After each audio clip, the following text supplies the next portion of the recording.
नमस्कार छात्रों, मैं श्रीकांत गार्गया आपका स्वागत करता हूं। छात्रों, आज हम उपवाचक पाठ शांति की राह में पाठ को पढ़ने वाले हैं। पाठ को पढ़ने से पहले छात्रों के लिए कुछ सूचनाएं। పిల్లలు ఈరోజు మనం శాంతికి రాహు మే ఉపవాచక పాఠం చదవబోతున్నాం.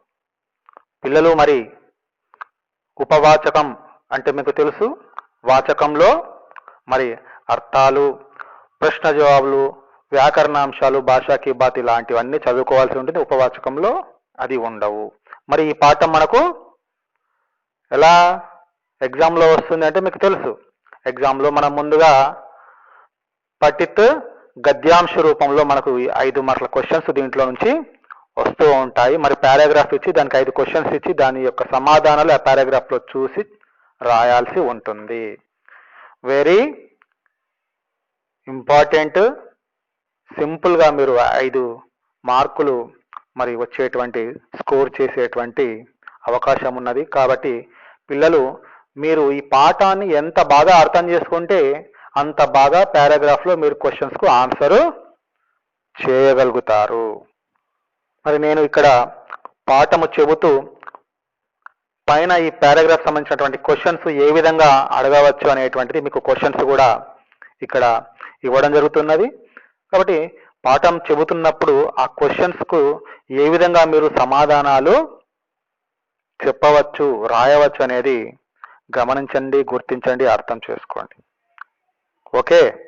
यदि हमारे पास दुनिया का सारा वैभव और सुख साधन उपलब्ध है, यदि అనగా ఒకవేళ మన వద్ద ప్రపంచం యొక్క సమస్త వైభవాలు, సుఖ సాధనాలు ఉన్నట్లయితే, लेकिन శాంతి नहीं है तो वैसे सुख साधन व्यर्थ है అంటున్నాడు. ఎంత వైభవం ఉన్నా, ఎంత సుఖ సాధనాలు ఉన్నా కూడా శాంతి లేనట్లయితే ఆ సుఖాన్నిచ్చేటువంటి సాధనాలు, వస్తువులన్నీ కూడా వ్యర్థమే, వృధాయే అని అంటున్నాడు. సంసార్ మే మానవ ద్వారా జితనే భీ కార్య కియే జా రహే హై, ఈరోజు ప్రపంచంలో మానవుల ద్వారా ఎన్ని పనులైతే చేయబడతా ఉన్నాయో, సబ్కా ఏక్ హీ ఉద్దేశ్య శాంతి, వాటన్నిటికీ ఒకే ఉద్దేశం ఉన్నది, అది కేవలం శాంతి మాత్రమే. सबसे पहले तो हमें यह जान लेना चाहिए, అన్నిటికన్నా ముందు మనం ఇది తెలుసుకోవాలి. क्या कि శాంతి क्या है, శాంతి అనగా ఏమిటి? శాంతి గురించి మనం మాట్లాడుకుంటున్నాం. అసలు శాంతి అంటే ఏమిటి? శాంతి కా కేవల్ యహ్ అర్థ నహీ, శాంతి యొక్క అర్థం కేవలం ఇది కాదు. కి ముఖ్ సే చుప్ రహో,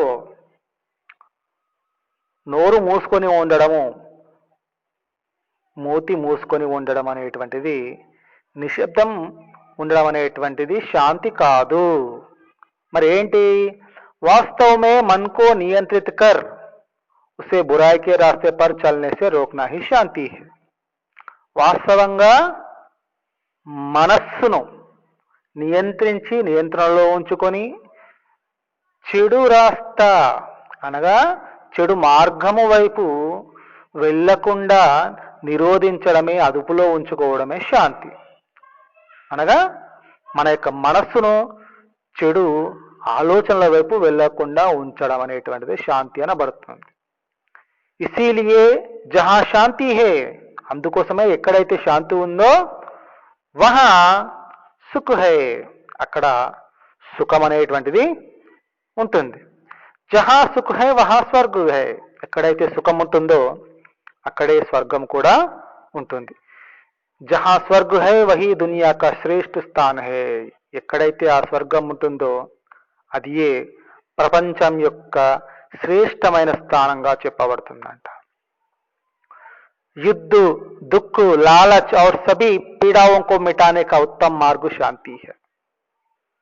అది యుద్ధము కావచ్చు, దుఃఖము కావచ్చు, లాలచ్, దురాశ కావచ్చు, అన్ని బాధలు, సమస్త బాధలను తొలగించేటువంటి ఉత్తమమైన మార్గం ఏదైనా ఉన్నది అంటే అది కేవలం శాంతి మాత్రమే. ధన్ దౌలత్ సే భౌతిక సంపద ఖరీద్ సక్తే హై. డబ్బులతోటి సంపదతోటి భౌతికమైనటువంటి వస్తువులను మనము కొనవచ్చు, కింటూ శాంతి నహి, కానీ మనము శాంతిని కొనలేము, శాంతిని ఖరీదు చేయలేము. यही कारण है कि दुनिया भर के कई धनी देश शांति बनाए रखने के लिए प्रयास कर रहे हैं. यही कारण, ఇదే కారణము చేత ఈరోజు ప్రపంచం వ్యాప్తంగా కూడా గొప్ప గొప్ప దేశాలు, ధనవంతమైనటువంటి దేశాలన్నీ కూడా శాంతిని స్థాపించడం కోసము ప్రయత్నాలు మొదలు పెడుతున్నాయంట. इन प्रयासों में कहीं युद्ध और कहीं चर्चा ही हो रही है. ఈ ప్రయత్నాలలో భాగంగా అవి అక్కడ పరిస్థితుల పట్ల యుద్ధాలు చేయడమా, అక్కడ మరి సమాజంతో చర్చలు చేయడమా అనేటువంటి కార్యక్రమాలు చేపడతా ఉన్నాయి. వాస్తव में युद्ध से कभी शांति स्थापित नहीं हो सकती. వాస్తవంగా చూసినట్లయితే యుద్ధంతోటి శాంతి స్థాపించవచ్చా? లేదు, नहीं हो सकती. शांति మనం స్థాపించలేం. सभी देशों के बीच सहयोग स्थापित करने के द्वारा शांति की स्थापना की जा सकती है. सभी देशों के बीच, అన్ని దేశాల మధ్యలో సహకారము, స్నేహపూర్వకమైనటువంటి వాతావరణము స్థాపించడం ద్వారా, కల్పించడం ద్వారా మాత్రమే శాంతిని మనము స్థాపించడానికి అవకాశము ఉంటుంది. इसी उद्देश्य से 24 अक्टूबर 1945 में संयुक्त राष्ट्र संघ की स्थापना हुई. మరి ఈ ఉద్దేశంతో, ఈ లక్ష్యంతో 24 అక్టోబర్ 1945లో సంయుక్త రాష్ట్ర సంఘ్ అనేటువంటి ఒక సంస్థ ఏర్పాటు చేయడం జరిగింది. దీనినే ఐక్యరాజ్య సమితి అని అంటారు తెలుగులో. మీకు తెలుసు, ఐక్యరాజ్య సమితి గురించి మీరు సోషల్ స్టడీస్లో బాగా చదువుకొని ఉంటారు. మరి ఈ ఐక్యరాజ్య సమితి ఎందుకు ఏర్పడింది అనగా, మరి మొదటి ప్రపంచ యుద్ధము, రెండవ ప్రపంచ యుద్ధము, ఆ యుద్ధంలో జరిగినటువంటి నష్టము, దేశాలు మరి ప్రజలు ఎంతగా నష్టపోయారు. మరొకసారి ఇలా దేశాల మధ్య ఇలాంటి యుద్ధ వాతావరణం వచ్చినట్లయితే అసలు ప్రపంచము ఇంకా ఎక్కువ నష్టపోతుందనేటువంటి ఉద్దేశంతో మరి అప్పుడు ప్రపంచంలోని అన్ని దేశాలు కలిసి ఈ యొక్క సంస్థను ఏర్పాటు చేయడం జరిగింది. इसका मूल उद्देश्य विश्व में सभी देशों के बीच शांति की स्थापना करना है. దీని యొక్క ముఖ్య ఉద్దేశం ఏంటి అంటే ప్రపంచ దేశాల మధ్య శాంతిని స్థాపింప చేయడమే. ఏ విధమైనటువంటి యుద్ధ సమస్యలు వచ్చినప్పుడు వారితోటి చర్చించి వాళ్ళ యొక్క సమస్యలను పరిష్కరించే విధంగా మరి ఈ సంయుక్త రాష్ట్ర సంఘం, ఐక్యరాజ్య సమితి ప్రయత్నం చేస్తుంది. विश्व शांति के इन प्रयासों में ही शांति के लिए उत्कृष्ट कार्य करने वालों को हर वर्ष नोबेल पुरस्कार भी दिया जाता है. ప్రపంచ శాంతి కోసం చేసేటువంటి ప్రయత్నాలలో భాగంగా శాంతికే లియే, శాంతి కోసం కూడా ప్రయత్నం చేసేటువంటి గొప్ప గొప్ప వారికి నోబెల్ పురస్కారముతోటి పురస్కరిస్తూ ఉంటారు. ఉత్కృష్ట కార్యకరనే వాళ్ళకు గొప్ప గొప్ప పనులు, శాంతి కోసము వారి యొక్క జీవితాన్ని అంకితం చేసినటువంటి వారి కోసము ఈ నోబెల్ పురస్కారాలు ఇస్తూ ఉంటారు. శాంతి की स्थापना में अपना जीवन समर्पित करने वालों को कई महान व्यक्ति हुए हैं. మరి ఇటువంటి ప్రజల మధ్య కావచ్చు, దేశాల మధ్య కావచ్చు, శాంతి స్థాపన కోసము తమ సర్వస్వాన్ని, తమ జీవితాన్ని సమర్పించినటువంటి అంకిత భావంతో పనిచేసినటువంటి ఎందరో మంది మహానుభావులను మనము చూడవచ్చు. यहाँ उन्हीं में से दो महान शांति दूतों के बारे में दिया जा रहा है. ఇక్కడ ఈ పాఠంలో వారిలో ఒక ఇద్దరు గొప్పవారు, గొప్ప శాంతి దూతల గురించి ఈరోజు మనం చర్చించుకోబోతా ఉన్నాం. जिन्होंने अपना सारा जीवन शांति और सेवा के मार्ग पर సమర్పిత कर दिया है. వారిద్దరు కూడా తమ జీవిత సర్వస్వం శాంతి కోసం సేవ మార్గంలో సమర్పించడం కోసమే వారి యొక్క జీవితాన్ని అంకితం చేయడం జరిగిందంట. వారిద్దరిలో మరి మొదటి వ్యక్తి చూసినట్లయితే ఇక్కడ మనకు చిత్రం కనిపిస్తూ ఉన్నది నెల్సన్ మండేలా. వారిలో ఒకరు నెల్సన్ మండేలా. ఇప్పుడు మనం నెల్సన్ మండేలా గురించి తెలుసుకోబోతున్నాం. मंडेला के नाम से विश्व भर में प्रख्यात शांतिदूता का पूरा नाम नेल्सन रोलिहल्हला मंडेला था. మండేలా అని పేరుతోటి ప్రపంచవ్యాప్తంగా ప్రసిద్ధిగాంచినటువంటి శాంతిదూత యొక్క పూర్తి పేరు నెల్సన్ రోలిహల్హలా మండేలా అంట. उनका जन्म 18 जुलाई 1918 को दक्षिण अफ्रीका में हुआ. ఈయన ఎప్పుడు జన్మించాడు? 18 జూలై 1918లో దక్షిణాఫ్రికాలో పుట్టినటువంటి వ్యక్తి నెల్సన్ మండేలా గారు. वे दक्षिण अफ्रीका के प्रथम अश्वेत राष्ट्रपति थे. ఈయన దక్షిణాఫ్రికా చెందినటువంటి మొట్టమొదటి అశ్వేత్. శ్వేత అంటే తెల్ల రంగు, అశ్వేత్ అంటే నల్ల జాతి వారు. తెల్ల జాతి నల్ల జాతి అనేటువంటిది ఎక్కడ ఉన్నటువంటి ఒక ప్రత్యేకమైనటువంటి పరిస్థితి. మరి ఈ నల్ల జాతీయులకు చెందినటువంటి మొట్టమొదటి రాష్ట్రపతిగా ఈయనను చెప్పుకోవడం జరుగుతుంది. राष्ट्रपति बनने से पूर्व वे दक्षिण अफ्रीका में सदियों से चले रहे रंग भेद का विरोध करने वाले अफ्रीकी नेशनल कांग्रेस और उमकोतो वे सिजवे गुट के अध्यक्ष रहे.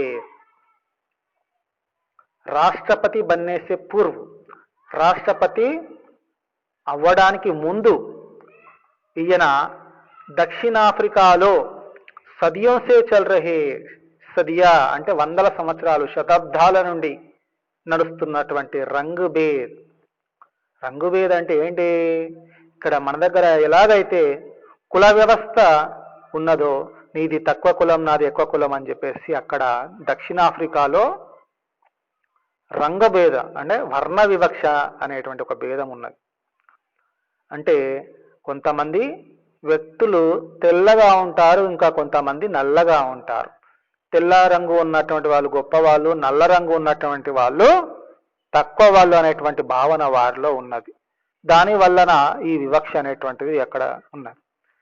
ఈ వివక్షను తొలగించడం కోసం రంగుభేద్ కా విరోధ్ కర్నే వాలే, విరోధించేటువంటి వాడు, వ్యతిరేకించేటువంటి వాడు African National Congress, Africa National Congress కు, అంతేకాకుండా ఉమ్కోతోవే సిజ్వే అనేటువంటి ఒక సంస్థకు ఈయన అధ్యక్షునిగా కూడా ఉండేనంట. కాబట్టి రంగ్ భేద్ విరోధీ సంఘర్షకే కారణ్, మరి ఆ దేశంలో ఆ రాష్ట్రంలో ఉన్నటువంటి వర్ణ వివక్ష వ్యతిరేక ఆందోళన, సంఘర్ష్ ఆందోళన, ఆ ఆందోళనలో పాల్గొనడం కారణం చేత उन्होंने 27 वर्ष రాబెన్ ద్వీప్ కే కారాగార్ మే బితాయి. ఎక్కడ మన దగ్గర స్వాతంత్రోద్యమంలో పాల్గొన్నటువంటి జాతీయ నాయకులను ఎట్లయితే మరి జైళ్లలో బంధించారో, అలాగే అక్కడ కూడా మండేలా గారిని ఈ వర్ణ వివక్షకు వ్యతిరేకంగా పోరాడడం చూసినటువంటి అక్కడి ప్రభుత్వాలు ఈయనను జైల్లో వేశాయి. దాదాపుగా 27 సంవత్సరాలు రాబెన్ ద్వీప్, ద్వీప్ అంటే ద్వీపము, చుట్టూ నీళ్లు ఉండి మధ్యలో భూమి ఉంటుంది, అక్కడ ఎవ్వరూ కనిపించరు. అటువంటి ఒక ద్వీపంలో కారాగారమే బితాయా, జైలు, కారాగారన జైలు, ఆ జైలులో బంధించారు. 27 సంవత్సరాలు ఈయన అక్కడ గడిపాడంట.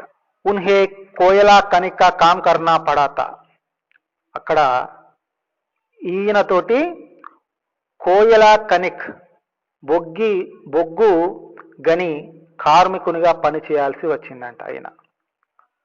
सन 1990 में श्वेत सरकार से हुए एक समझौते के बाद उन्होंने नए दक्षिण अफ्रीका का निर्माण किया. అది 1990వ సంవత్సరము. అప్పుడు శ్వేత్ సర్కార్, తెల్ల జాతి ప్రభుత్వంతో ఒక సంజౌతా అంటే ఒప్పందం కుదిరింది. ఆ ఒప్పందము ద్వారా ఆయన మరి జైలు నుండి బయటకు రావడం జరిగింది. దానిలో భాగంగానే ఈయన కొత్త దక్షిణాఫ్రికాకు ఒక అధ్యక్షునిగా, రాష్ట్రపతిగా నియమించడం జరిగింది. అప్పుడు ఈయన ఒక కొత్త దక్షిణాఫ్రికాను నిర్మించడం జరిగిందంట. वे दक्षिण अफ्रीका एवं समूचे विश्व में रंग भेद का विरोध करने के प्रतीक बन गई. ఈ విధంగా ఆయన కేవలం దక్షిణాఫ్రికానే కాదు, సమూచే విశ్వమే, సమస్త ప్రపంచవ్యాప్తంగా కూడా ఈ వర్ణ వివక్ష ఎక్కడ ఉన్నా కూడా దానిని వ్యతిరేకించేటువంటి వారికి ఈయన ఒక ప్రేరణగా, చిహ్నంగా గుర్తింపబడతాడు. సంయుక్త రాష్ట్ర సంఘ్ ने उनके जन्मदिन को नेल्सन मंडेला अंतर्राष्ट्रीय दिवस के रूप में मनाने का निर्णय लिया. సంయుక్త రాష్ట్ర సంఘ్, ఐక్యరాజ్య సమితి మరి ఈయన చేసినటువంటి శాంతి కోసం పాటుపడినటువంటి ఆయన యొక్క జీవితానికి ప్రేరణగా తీసుకొని ఆయన పుట్టినరోజు నాడు నెల్సన్ మండేలా అంతర్రాష్ట్రీయ దివస్, అంతర్జాతీయ దినోత్సవంగా ప్రతి సంవత్సరం కూడా జరుపుకోవాలని ఒక నిర్ణయం తీసుకోవడం జరిగింది. दक्षिण अफ्रीका के लोग मंडेला को व्यापक रूप से राष्ट्रपिता मानते हैं. దక్షిణాఫ్రికా ప్రజలు మండేలాను దాదాపుగా రాష్ట్రపిత, జాతిపితగా భావిస్తూ ఉంటారు. మన వద్ద ఎట్లయితే మహాత్మా గాంధీ గారిని జాతిపిత అంటామో, దక్షిణాఫ్రికా వాళ్ళు మండేలాను రాష్ట్రపిత లేదా జాతిపిత అని భావిస్తూ ఉంటారంట. उन्हें दक्षिण अफ्रीका के लोकतंत्र के प्रथम संस्थापक और उद्धारकर्ता के रूप में देखा जाता था. उन्हें మండేలా గారిని దక్షిణాఫ్రికా యొక్క లోకతంత్ర అనగా ప్రజాస్వామ్యం యొక్క ప్రథమ స్థాపకునిగా, ప్రజాస్వామ్యాన్ని నెలకొల్పినటువంటి ప్రథమునిగా, ఉద్ధారకర్తగా అందరూ కూడా భావించేవారు. दक्षिण अफ्रीका में प्राय उन्हें మదీబా कहकर बुलाया जाता है. దక్షిణాఫ్రికాలో మొదటగా ఈయనను మదీబా అని పిలుచుకునేవారంట. యహు శబ్ద బుజుర్గోం కే లియే సమ్మాన్ సూచక్ హై. ఈ పదము మదీబా అనేటువంటి పదము బుజుర్గోం కే లియే, పెద్దవారికి, వయసులో పైబడినటువంటి వారికి ఒక గౌరవ సూచకంగా ఉండేదంట పదం. ఎలాగైతే మనం ఇక్కడ మహాత్మా గాంధీ గారిని బాపూజీ అని గౌరవ సూచకంగా పిలుచుకుంటామో అలా అన్నమాట. उन्हें अब तक 250 से भी अधिक राष्ट्रीय व अंतर्राष्ट्रीय पुरस्कारों से सम्मानित किया जा चुका है. వారిని, మండేలా గారిని ఇప్పటి వరకు దాదాపు 250 కన్నా ఎక్కువ దేశ మరియు అంతర్జాతీయ అవార్డులతోటి, పురస్కారాలతోటి గౌరవించబడిందట. सन 1993 में नोबेल शांति पुरस्कार, भारत रत्न पुरस्कार और सन 2008 में గాంధీ శాంతి పురస్కార్ ప్రాప్త हुए हैं. మరి ఈయన చేసినటువంటి సేవలకు గుర్తింపుగాను 1993లో నోబెల్ శాంతి పురస్కారాన్ని ఇవ్వడం జరిగిందంట. మరి ఇంత గొప్ప వ్యక్తిని మన భారతదేశం కూడా గుర్తించి అదే సంవత్సరము భారత రత్న అవార్డు తోటి గౌరవించడం జరిగింది. అదేవిధంగా 2008లో మరొక అవార్డు గాంధీ శాంతి పురస్కారాన్ని కూడా ఈయనకే మన భారతదేశం నుండి 2 అవార్డులు ఇవ్వడం జరిగింది. उनका स्वर्गवास 5 दिसंबर 2013 को हुआ. స్వర్గవాస్ అంటే స్వర్గప్రాప్తి అనగా చనిపోవడం.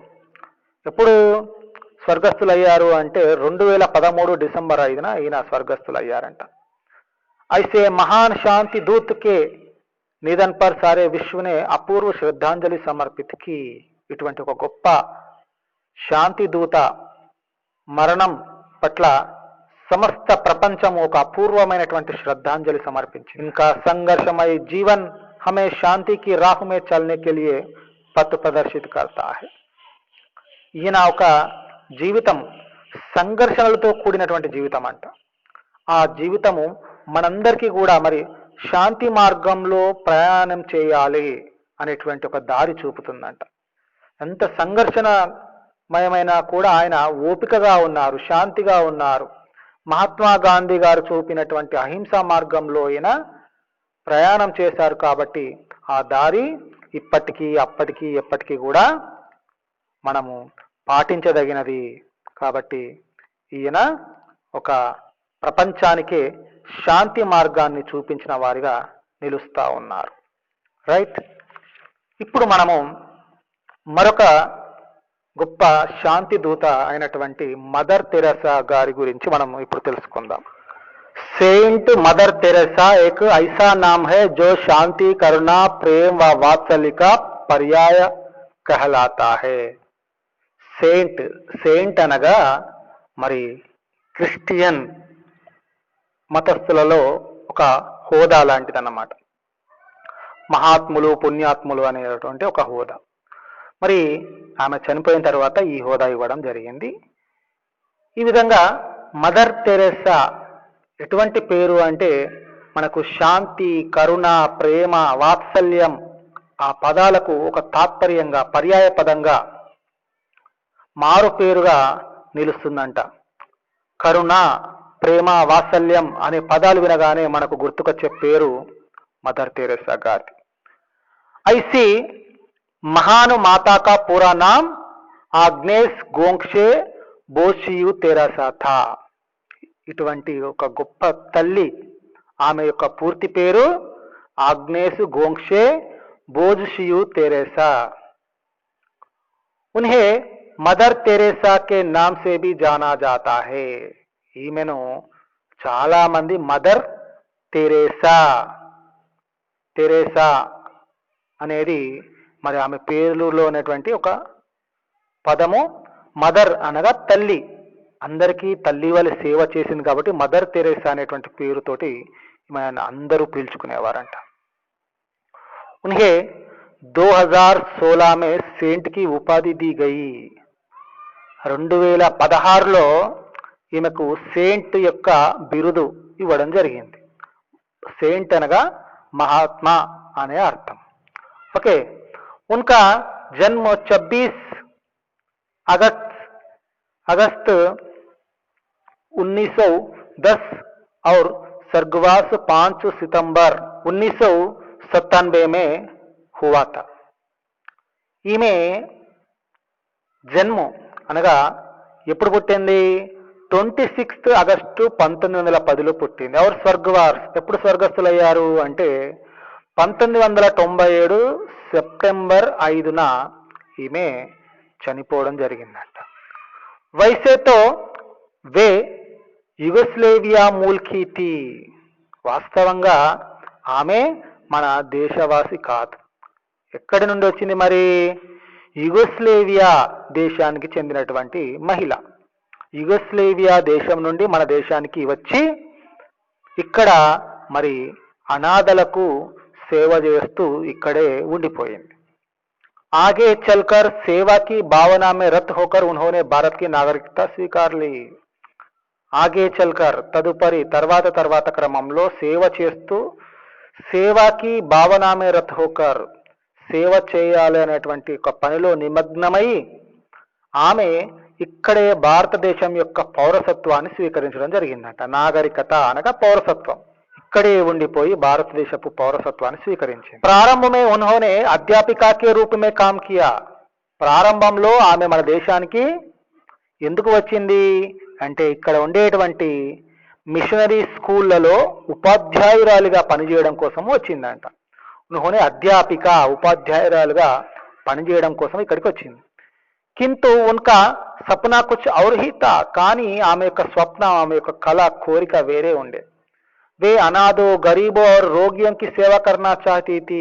ఆమె అనాథలు, గరీబులు, బీదవారు, రోగులకు సేవ చేయాలనేటువంటి సంకల్పము ఆమెకు ఉండే. इसलिए उन्होंने सन 1950 में कोलकाता में मिशनरीज ऑफ चैरिटी की स्थापना की. అందుకోసమే ఆమె 1950లో కోల్కతా అనగా ఇప్పటి కలకత్తాలో మిషనరీస్ ఆఫ్ చారిటీ అనే ఒక సంస్థను స్థాపించిందంట. उनके द्वारा स्थापित संस्था को ही నిర్మల్ హృదయ్ कहते हैं. ఆమె ద్వారా స్థాపించబడినటువంటి ఆ సంస్థనే ఇప్పుడు నిర్మల్ హృదయ్ అనే పేరుతోటి పిలువబడుతున్నది. उन्होंने अपना सारा जीवन गरीब, अनाथ और बीमार लोगों की सेवा में लगा दिया. ఆమె తన యొక్క పూర్తి జీవితాన్ని బీదవారికి, అనాథలకు, రోగగ్రస్తులకు సేవ చేయడం కోసమే ఉపయోగించిందంట. सन 1970 तक वे गरीबों और असहायों के लिए अपने मानवीय कार्यों के लिए प्रसिद्ध हो गई. 1970 వరకు వచ్చేసరికి ఆమె బీదవారికి, నిస్సహాయులకు మరి సేవ చేయడంలో, మానవీయ కార్యం, మానవత్వపు పనులు చేయడంలో ప్రసిద్ధిగాంచింది. అప్పటికి ఆమెను అందరూ గుర్తించడం మొదలుపెట్టారు. सन 1979 में उन्हें नोबेल पुरस्कार सन 1980 में भारत रत्न पुरस्कार से सम्मानित किया गया. 1979లో ఈమెకు నోబెల్ పురస్కారం ఇవ్వడం జరిగింది. మరి మన దేశంలో సేవ చేస్తూ నోబెల్ పురస్కారం పొందింది కాబట్టి మరి మన భారత ప్రభుత్వం కూడా గుర్తించి మరుసటి సంవత్సరం 1980లో భారతరత్న అవార్డును భారతదేశం ఇచ్చి గౌరవించడం జరిగింది. उन्होंने कतनी से कही करने को अधिक महत्व दिया. కతని అనగా చెప్పడం, మాటలు, కర్ణి అంటే చేతలు, చేసి చూపడం, మాటల కన్నా చేష్టలు మిన్న అనేటువంటి దానిని బాగా నమ్ముతుండే, అధిక విలువనిస్తుండే. ఇసిలియే వే హమేషా కహా కర్తీ థీ, అందుకోసమే ఆమె ఎప్పుడూ చెబుతూ ఉండేది ఏమని, ప్రార్థనా కర్నే వాలే హోఠం సే సహాయతా కర్నే వాలే హాత్ కహీ అచ్చే హై. ప్రార్థించే పెదవుల కన్నా సహాయము చేసే చేతులు చాలా గొప్పవి అని ఆమె భావిస్తూ ఉంటుండే, అలాగే చెబుతుండే.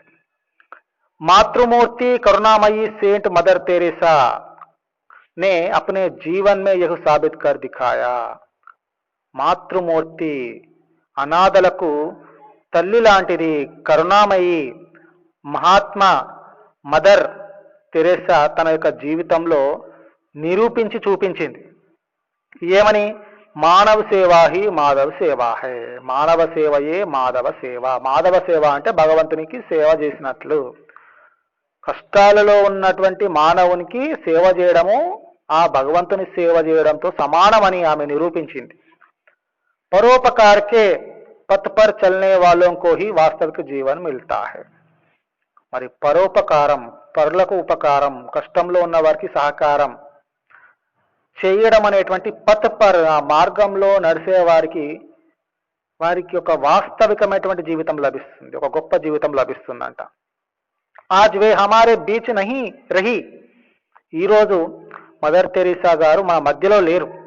किंतु उनके महान विचार, उत्कृष्ट कार्य और श्रेष्ठ परोपकारी गुण आज भी एक दिव्य ज्योति के रूप में हमें वास्तविक जीवन बिताने की राह दिखाते हैं.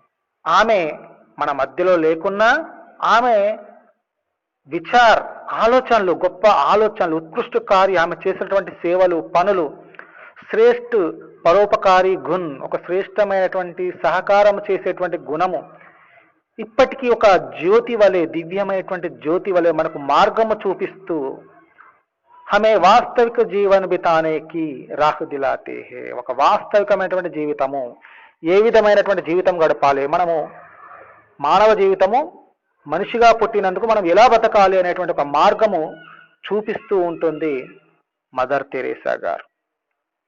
రైట్ పిల్లలు, మరి మరొక కొత్త పాఠంలో మళ్ళీ కలుసుకుందాం. ధన్యవాద్.